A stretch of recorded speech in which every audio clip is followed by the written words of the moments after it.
Good morning. तो बच्चों, आज हम प्रेमचंद जी के फटे जूते का आगे का भाग पढ़ते हैं। यहाँ पर अब लेखक प्रेमचंद जी की मुस्कान के बारे में अनुमान लगाता है।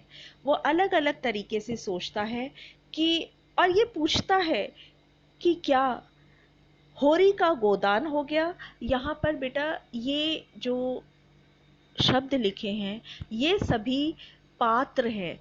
प्रेमचंद जी द्वारा लिखी गई कहानियों के पात्र हैं, और जो कहानी उन्होंने लिखी थी उन्हीं के पात्रों को लेकर यहाँ पर लेखक उनका अनुमान लगा रहा है। प्रेमचंद जी की मुस्कान को देखकर ये अनुमान लगाकर कहता है कि क्या होरी का गोदान हो गया, क्या पूस की रात में नील गाय हल्कू का खेत चर गई, या सुजान भगत का लड़का मर गया क्योंकि डॉक्टर क्लब छोड़कर नहीं आ सकता, अथवा माधो औरत के कफन के चंदे की शराब पी गया।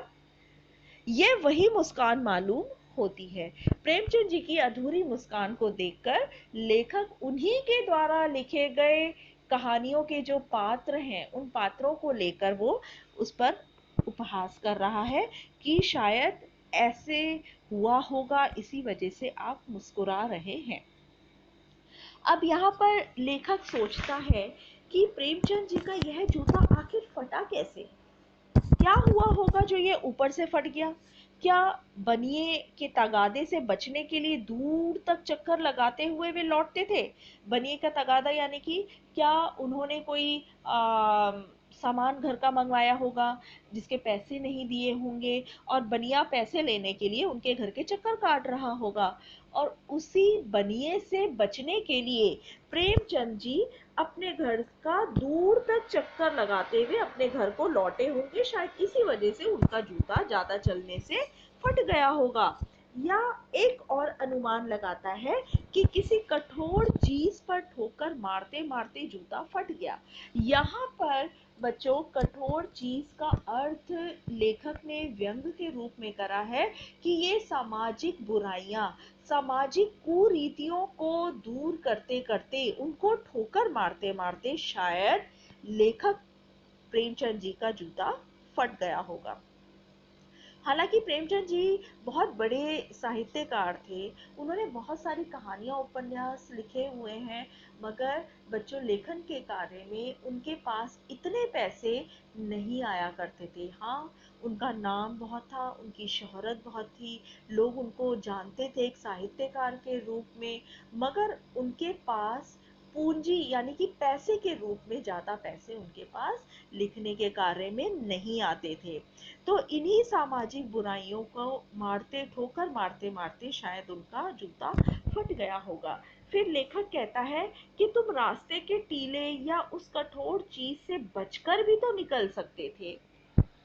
रास्ते के टीले यानी कि रास्ते बुराइयों को कहा गया है, कुरीतियों को कहा गया है, सामाजिक कुरीतियों से वो कहते तुम बच के भी तो निकल सकते थे, मगर तुमने बचकर निकलना ठीक नहीं समझा। तुम उन रास्ते की बुराइयों यानी कि सामाजिक बुराइयों और सामाजिक कुरीतियों को हटाने का प्रयत्न करते रहे, उनको दूर करने का प्रयत्न करते रहे, और इसी वजह से तुमने अपना जूता फाड़ लिया है। अब वो ये कहता है कि कभी कभी तो नदियां भी अपना रास्ता बदल लेती हैं। नदी जो है जब वेग से बहती है, झरना वेग से ऊपर से आता हुआ गिरता है, तो वो कई बार चट्टानों तक को तोड़ देता है। या कभी ऐसा भी होता है कि बहुत बड़ा कोई पहाड़ बीच में आ जाए या ऐसी रुकावट आ जाए तो नदी अपना रास्ता भी बदलकर निकल जाती है। तो वही लेखक कहता है कि अरे कभी कभी तो नदियां भी अपना रास्ता बदल लेती हैं, फिर तुमने अपना रास्ता क्यों नहीं बदला। तुम उस कठोर चीज को क्यों ठोकर मारते रहे, यानी सामाजिक बुराइयों को क्यों तुम दूर करने का प्रयत्न करते रहे। तुम उससे बच के भी तो निकल सकते थे। मगर वो कहता है कि शायद समझौता ना कर पाना ही तुम्हारी कमजोरी है। और वही नेम धर्म की कमजोरी जो हीरो को ले डूबी थी।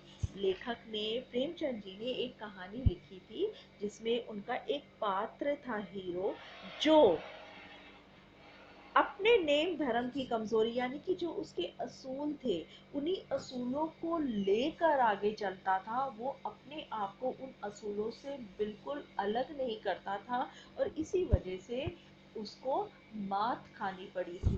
तो वो कहता है कि तुम भी अपने हीरो की तरह अपने नेम धर्म को लेकर चलते हो, उससे हटना नहीं चाहते, समझौता नहीं करना चाहते, इसीलिए तुम आज इतने परेशान हो।